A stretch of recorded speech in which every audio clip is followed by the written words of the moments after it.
Welcome to Harnessing Your Wealth with Billy Peterson. As the founder and CEO of Peterson Wealth Services and a former #1 ranked jockey, Billy knows what it takes to succeed. In this podcast, Billy and his team will help equine enthusiasts, business owners, and retirees understand the keys to financial freedom.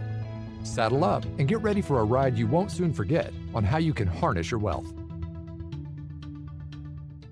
Hello, everyone, and welcome to Harnessing Your Wealth. This is Billy Peterson. I'm your host. Today, I'm joined by a couple of guests, and we have Cade Peterson from the office, and we also have Janet VanBebber. So welcome, Janet. Thank you. It's a pleasure to be here. We appreciate you taking the time today to join us and provide us some background about you. So why don't I jump right in and ask you a little bit more about you? So for the benefit of our listeners, tell us your background and how you got involved in horse racing, because you've been involved in horse racing for quite some time. Over half my life. I was raised in a family of horsemen, although they were involved with different disciplines, performance disciplines. And then my dad managed racing stallions, but it was, on the reproductive side.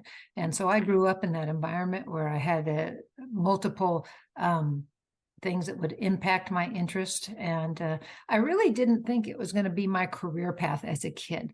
I watched all the struggles that my family went through, and it wasn't an easy life, particularly for a woman who wants to be a mother.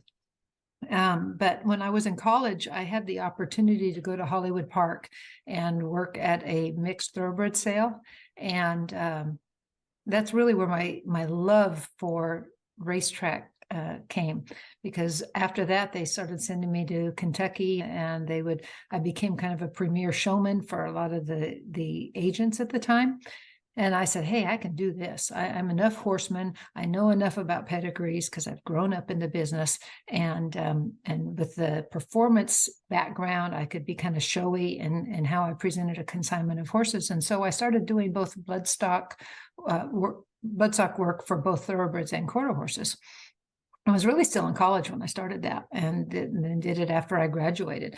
And then in 1992, I sold Steve VanBebber a horse, and he came to the Barrett sale in Southern California, the Pacific Coast Quarter Horse Racing Association's yearling sale that year. Actually, I guess it was in 91. And a year later, I was his bride. And that changed the trajectory of what I was doing, because instead of doing bloodstock work, then I became focused on being part of the VanBebber racing team. All right. And he was a trainer at that point, correct? Yes, Steve was already training, had an established business in Louisiana. And once he and I married, we grew our business, and we branched out. And I went on the road with the stakes horses. Our first champion ensued, and that was a horse called Develop a Plan, who was AQHA champion gelding in 1994. Right. And I named him that because I had a theory that people don't plan to fail, they fail to plan. And I think all of us can relate to that. And then he jumps up and he's our first champion. Oh, wow. And that's a great story about, especially the name too, because that's important right now. It's a fond memory for me.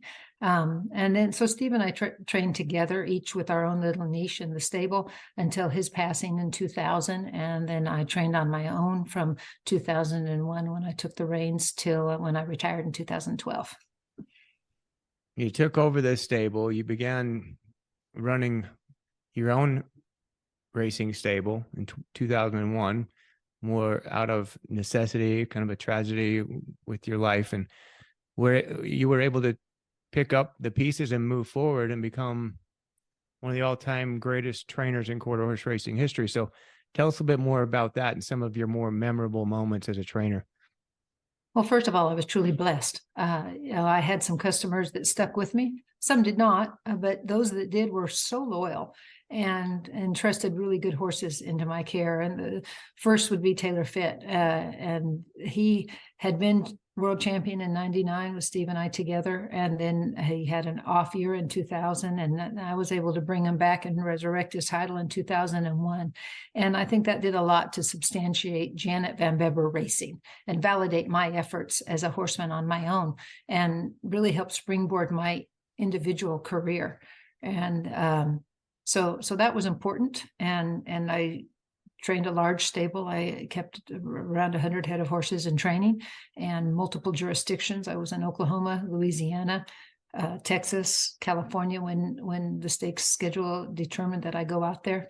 And it took a big team to get all of that done. My dad worked for me, and I had several key employees, a fellow named Sergio Cerda, who was at my farm, and they were longtime employees, and we were a family together. And I couldn't have done it without them, because that's what enabled me to be a successful horse trainer, but still a good mother. And that was paramount throughout the whole journey.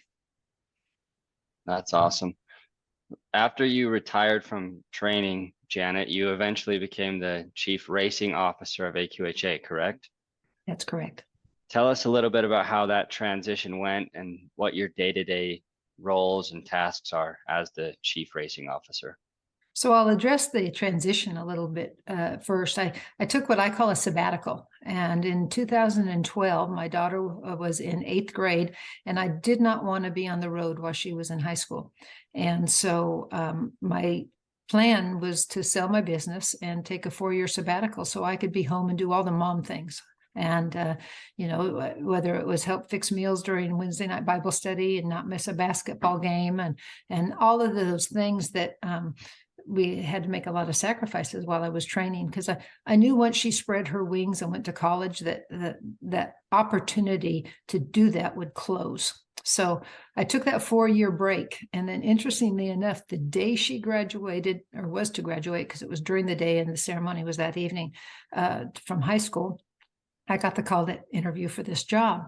And I had never contemplated a role such as this, but I had people that encouraged me to consider it because they felt with my expertise, and I had done some media work, and so they knew that I would represent our association well in the public, and then have the policy issues down pat from years of being a horseman, that I could be an asset to our industry. And that's what I've been trying to do ever since. And when did that take place? Remind me again. I came on board at AQHA in June of 2016. 2016. And I know a lot goes into that. We just got done with the AQHA convention, for example, and I know you and your team are busy preparing meetings and all of the ins and outs and regulatory considerations going on. Maybe you can provide our listeners with a brief overview of what your life looks like there and what you have to do. So we have a couple hours, right? I can talk about it in a couple hours. Yeah, offline, you bet. In all seriousness, there's so much more to it than I ever imagined initially, because I thought they were bringing me on board because I was a good horseman and I had a good understanding. I'd been on the HBPA board and TQHA board, and I had some understanding of the inner workings of the industry. But there's a lot more to it than that. Not only are we worried about policy, and I think that's my primary role where I bring value to the association, is I have a solid understanding of what we need to be worried about and what direction we need to go. But there's also governance within the association. For instance, you mentioned we just had our racing convention, or our AQHA convention, which has a racing component. Well, I have to put together all those meeting materials for the racing committee meeting, the racing council meeting. My staff collaborates for the graded stakes committee meeting and other meetings that we participate in there. And it's much more work intensive than I ever imagined. I used to scoff that if you weren't doing physical labor, it wasn't real work, right? And I have a new appreciation for office jobs now, because there's a lot more to it. Mm-hmm. And so you have to make sure that you're addressing all the needs of the association, of the membership, and of the industry, and try to wrap it all up into one package. Mm-hmm. Correct. And, you know, I don't know if you are like me, but after having spent most of my younger years, I say younger years now that I have gray hair, and looking back, spending so much time in the barn, and just the smell of the barn and being around the horses and all of that, oftentimes I miss it when I'm cooped up in an office all day long. So I cherish the time to spend away from the office and be around horses and be around other horsemen and women and seeing what's going on. And of course, this time of year, when you have all the 2-year-olds and the prospective runners, most people are pretty excited about what's coming up. Hope springs eternal. It does. It does. They say you never die when you have a 2-year-old. So you always have that anticipation. You want to stick around to see what's going to happen. Yep. I want to switch gears a minute and ask you, from your perspective with this economy, and everyone knows that we've faced some severe hardships with regards to price increases. From your perspective, how has that impacted the horse industry with regards to inflation and pressures that we're seeing? Has that impacted members, AQHA in particular, with price increases? And how has that all played out for you guys? Definitely it's impacted, but I'd like to start with the good news. We are coming off of a period where the state of the market is excellent, arguably better than it's ever been. I recently wrote an article where I spoke about how our numbers, our median and averages, have nearly doubled since 2014. And that's fantastic news. So hopefully, as we see what all of us can anticipate is going to happen to the economy in the coming weeks, months, however long period, you can speak to that better than I can. That people have prepared for that, and they've taken advantage of the good times and are prepared to weather the times that maybe aren't as lucrative. Yes, we see higher expenses as an association. Yes, it's going to be reflected in fees. There's just no way to avoid it, because we have to keep our lights on at AQHA just like everybody else does. So luckily, our registration numbers are up. The numbers of mares that were turned in on stallion breeding reports are up, and all of those things generate revenue. So that helps us as an association. Putting on our events is more expensive. We're trying to be more frugal in decisions we make moving forward. For example, our convention, really an expensive enterprise to put on, even with people paying for registration. Going to certain cities is more expensive than others. So we have altered our convention schedule in the upcoming years, where we're going to stay at South Point in Las Vegas, because it's much more economical, not only for us as an association, but for our members to attend. So we're making decisions like that to help adapt to the circumstances. Mm-hmm. And that sounds like it's a common occurrence for many corporate directors and officials trying to figure out how to navigate and keep prices somewhat manageable to their members and their clients, customers on down the line. But hopefully prices of the product, like we're talking about, the horses, can maintain that level, and we don't have one of these booms and bust cycles like we've seen in the past. What do you think the future holds for horse racing, Janet? I'm still optimistic. Despite what's going on in the economy, we have a history in racing where you look back at the Great Depression, and that's when Santa Anita was really in a big boom, because people love to come to the races. And I think the same is true even in lesser swings that we might be forecasting here in the future. People love to come to the horse races, and that gives us some stability. In addition to that, we have new enterprises that are interested in building racetracks. We had people report at our convention about the possible new entity in the Las Vegas area. We have a new entity in Kentucky. We have tracks in Kansas and in Nebraska that are contemplating quarter horse racing. So I'm pretty excited. Our future's looking pretty good. I think the key thing that we have to look into is engaging the next generation. And so it's not just an economic factor, but a demographic factor. And to that end, I've been doing everything I can do to encourage young people to get involved with our association. Even Cade has just turned in an application to our racing committee, and I applaud him for that, and the others like him, because we need people of his generation to fall in love with our sport and keep us viable into the future. That's awesome. Amen. Yeah. Janet, what business opportunities would you say there are in horse racing, and looking out from an outsider's point of view, someone who's not involved like we are, how could they potentially get involved? Well, we have something called the Youth Racing Experience that we put on, our affiliates put on on a regional level, and then we put on a national program during our challenge championships.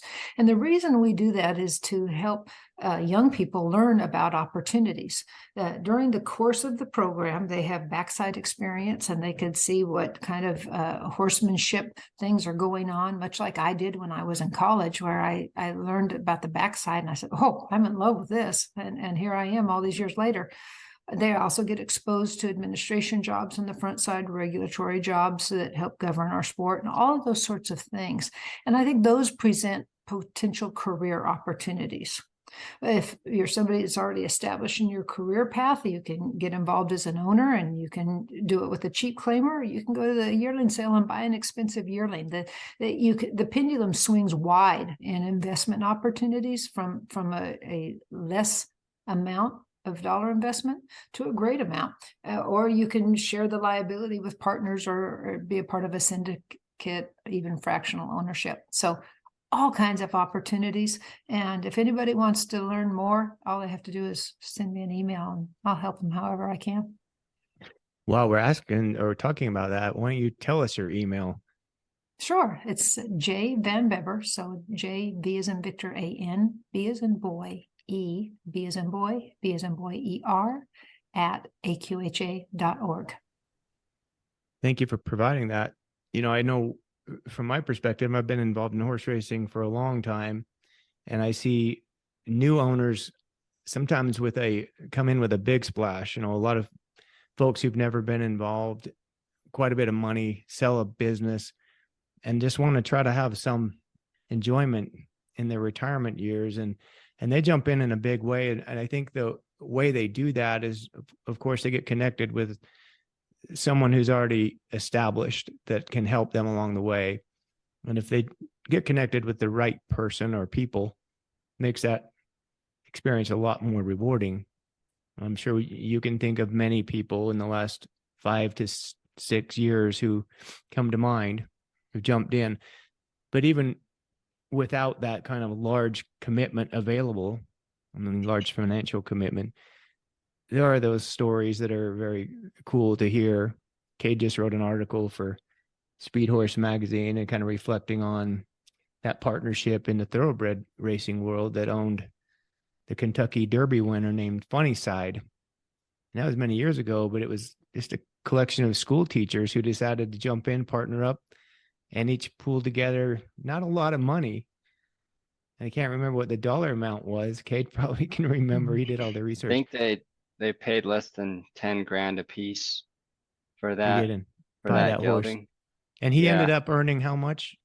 I think it was around 3.5 million. 3.5 mil. Great story. I wish that happened more often. I'd like to be involved in one of those partnerships. That's a good story. Well, the other one I was actually going to ask you, Janet, there was one called The Girls that I wrote about. Can't remember. What was the horse that they had? Old Habits. Old Habits. That's right. Old Habits. Yeah. Yeah. That was a great nice group little of return. women. Yeah. So that was ladies whose husband or even they in their marriage had been involved for several years. So you had Walt Norp, you had Scoop Vessel's wife, Bonnie, you had, I could go on and on. It was a big group of women that had a long historic involvement, but typically recognized as the spouse of the person who had the involvement. And they said, hey, heck with you guys. We girls are going to get together and have a horse. And they did.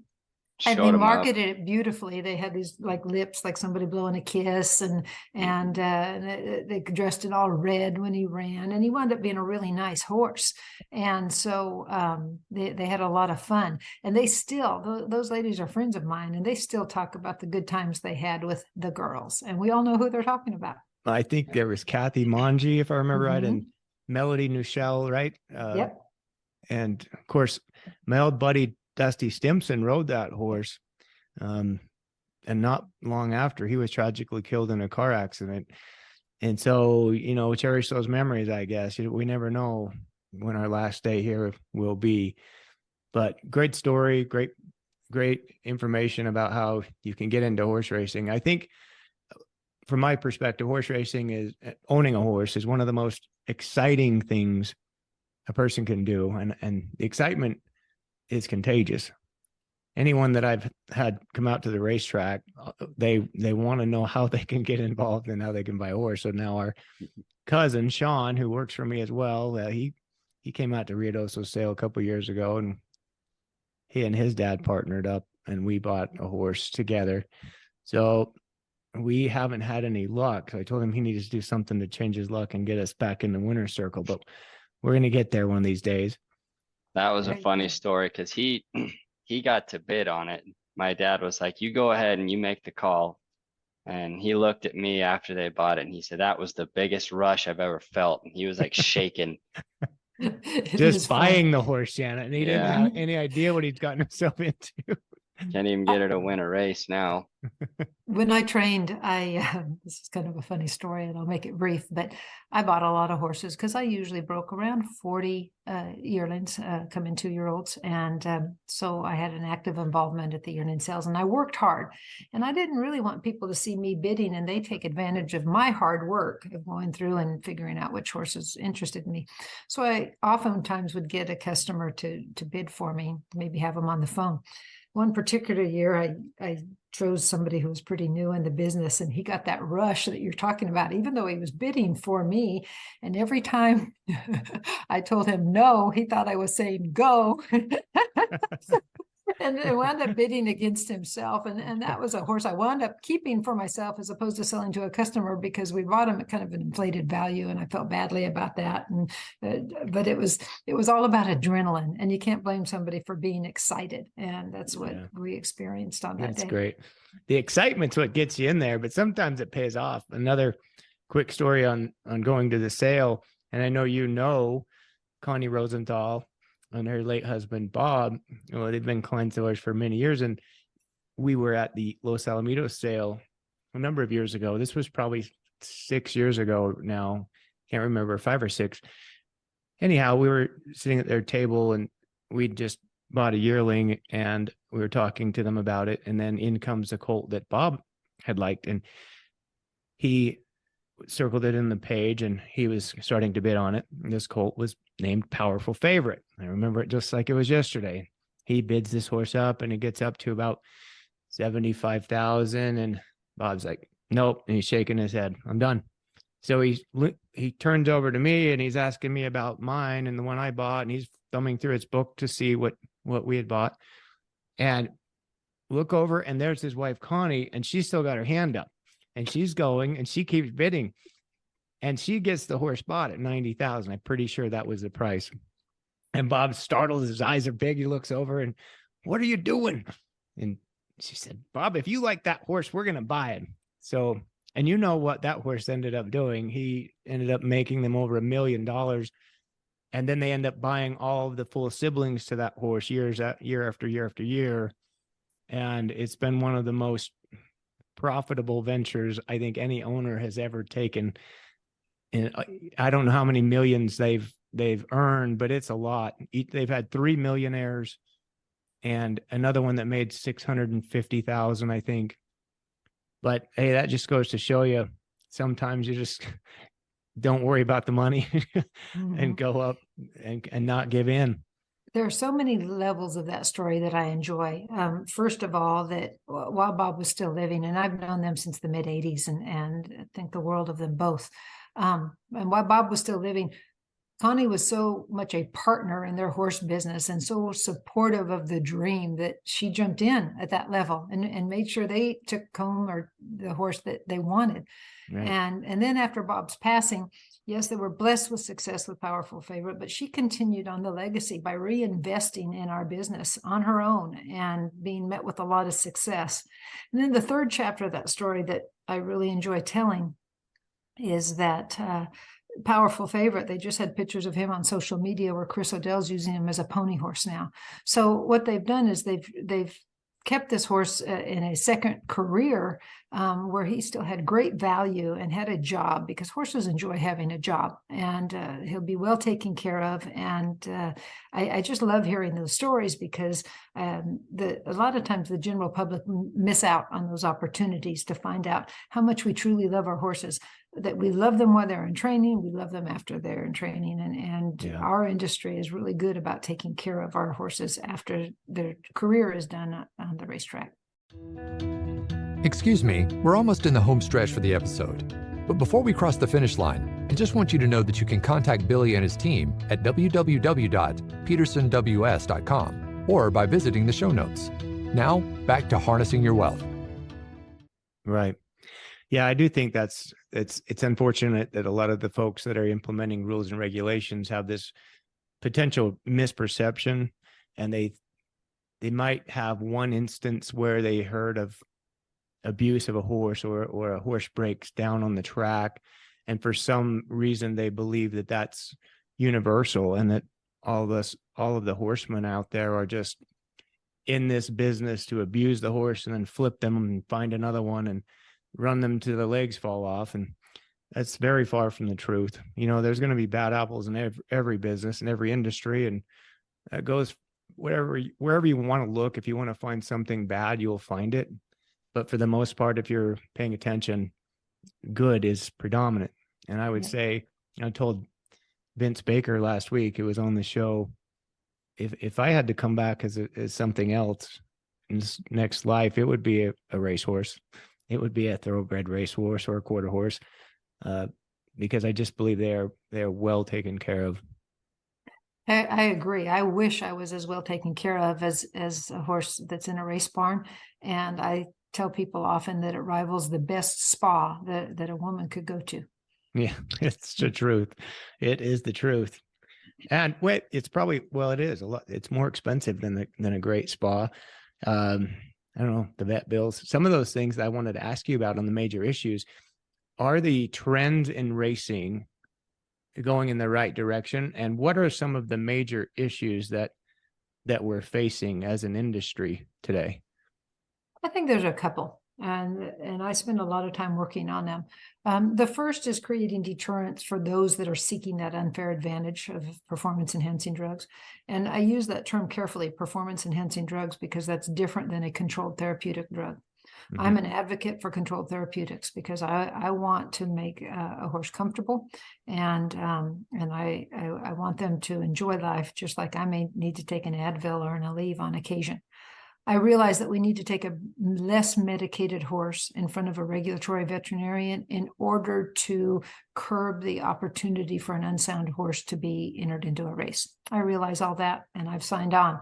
But that being said, what I'm concerned about are the performance-enhancing drugs, and I spend a lot of time working on that. I work with the Racing Medication Testing Consortium and some other entities to try to look at emergent threats and help keep integrity in our sport, and most importantly, protect the animal welfare of the horse. And so that's one issue. I think another issue is HISA, federal oversight. We're concerned about that. Right now, it doesn't cover quarter horses, but should it prevail through all the court battles, their intention is to eventually cover quarter horses. And there's unintended consequences where it's going to be an economic burden to the tracks and the jurisdictions, and the fact that it doesn't allow for race day medication or Lasix.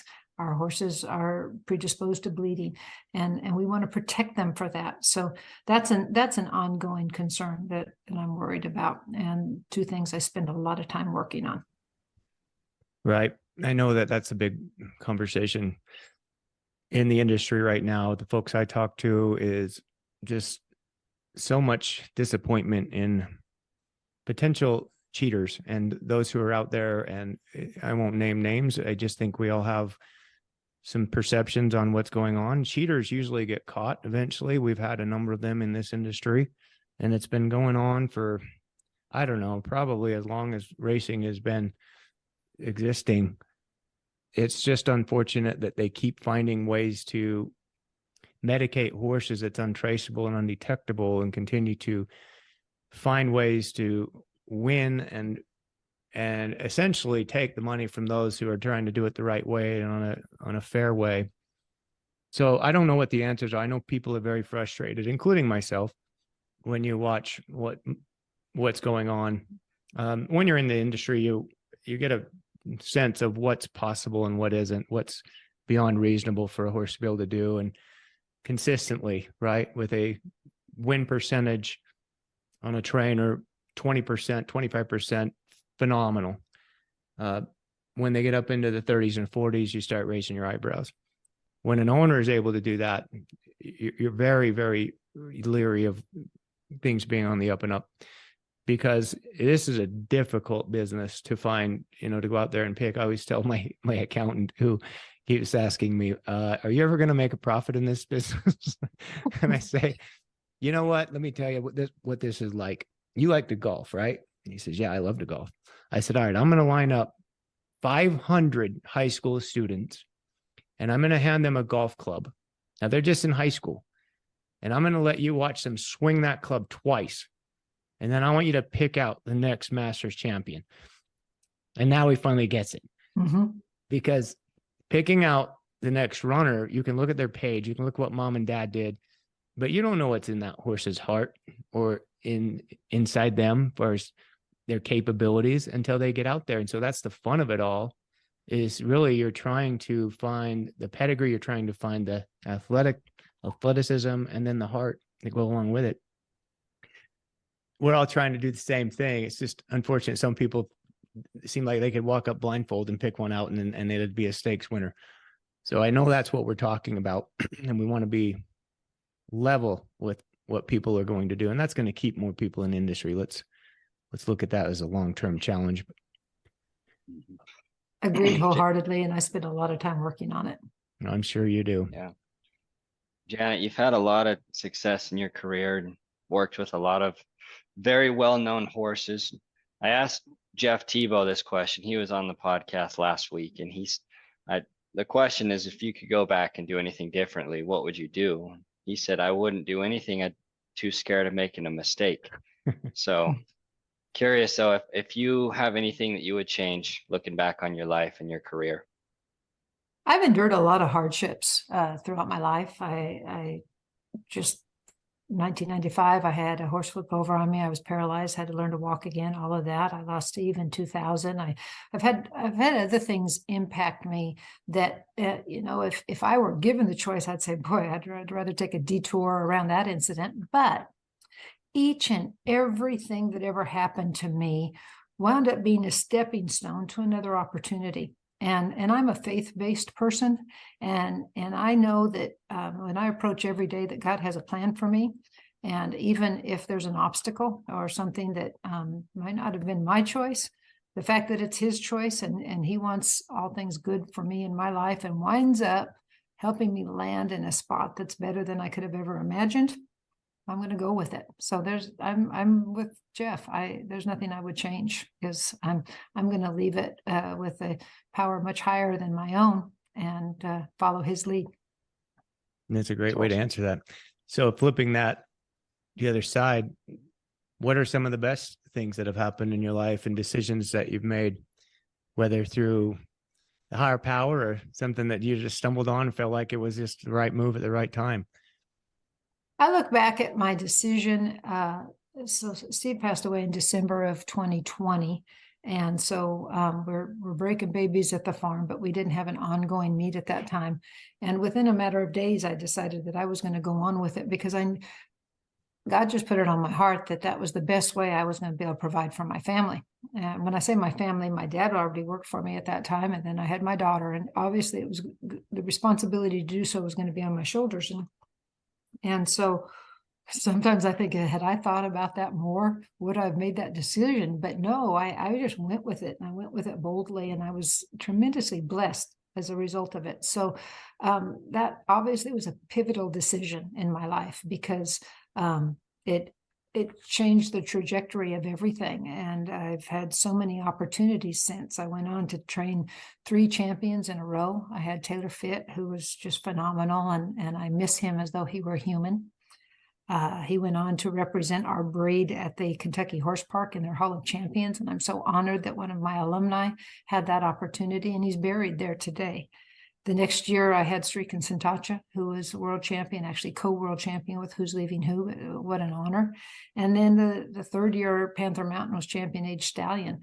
And all 3 of those horses won the Challenge Championship 3 consecutive times. How awesome is that? Only this past year has that been done again, and that was Dean Fry did it with Danger. And the remarkable thing about Dean is he did it with 1 horse. I did it with 3 different horses. So I really applaud him for that. Probably another highlight of my career, and Billy, you're in this one picture. In 2004, we had the refrigerator handicap held during Breeders' Cup, when Breeders' Cup was hosted at Lone Star Park. And I had the honor of winning that race. And that's the only time a quarter horse race has ever run during Breeders' Cup. And the fact that I got to represent our industry at such a major venue for thoroughbred racing. I was very proud of it, and it hangs on my wall as one of my bigger moments. I remember that was very cool. Yeah, it was fun. Neat experience. We're coming up with the Kentucky Derby here in May, so everybody's starting to get their picks lined out. And I know I've been asked about that already. I need to start digging into that a little bit more. But right now we're focused on quarter horses, all of us. And so looking around, seeing who's got what and where it's going to take us this year. I know you're going to be involved in a lot of those different racetracks, going to the big races, meeting with folks, hoping that we can get a handle on some of the things that are not so up and up. But I think that's sooner or later that these things all work out and take care of themselves. So the good news for horsemen is something's being done as we speak. I agree wholeheartedly. So I appreciate your time today, Janet. We're very honored to know you and to associate with you, all the hard work that you do to keep this great organization going. It's a big undertaking. Thanks for your insights and your background, great stories about overcoming adversity and what to think about as things come up in life and keep moving forward. And having that faith that there's something out there for all of us. I think that's a great takeaway. I work at it every day. My sole goal in this role is to be a blessing back to the industry that's blessed me so much. And it's a struggle sometimes. I'm like you, Billy. Sometimes I miss the smell of the shed row. People ask me often if I miss training, and it's not so much that I miss training or maybe even miss the winner circle moments. I just miss taking it all in as my lifestyle, as part of my culture. But I strongly and firmly believe that I'm where God wants me right now, because this is an opportunity to have a positive impact. And I'm going to keep on in that effort and persevere and see where it leads me. And I'm proud that I have an army of people behind me at AQHA and our AQHA Racing Committee and the leadership that they support what I do and give me rein to try to impact that change that you're talking about. That sounds great. And good luck with everything coming up this year. Thank you. I appreciate it. I want to thank all of our listeners for joining us today. And I want to also remind you to follow us and send us your suggestions and comments to petersonwealthservices.com. You can find our website and find how to connect with us there. Janet's already provided her email address, so you can send her comment or ask questions about how to get involved in horse racing. Stay tuned. Follow us on Harnessing Your Wealth. Take care out there. Thank you for listening to Harnessing Your Wealth with Billy Peterson. Before we declare the race official, please click the follow button so you can be notified when new episodes become available. For more information about today's show, please check out the show notes. Visit our website at www.petersonws.com or give us a call at 801-475-4002. Once again, thank you for listening. The information covered and posted represents the views and opinions of the guest and does not necessarily represent the views or opinions of Peterson Wealth Services. The content has been made available for informational and educational purposes only. The content is not intended to be a substitute for professional investing advice. Always seek the advice of your financial advisor or other qualified financial service provider with any questions you may have regarding your investment planning.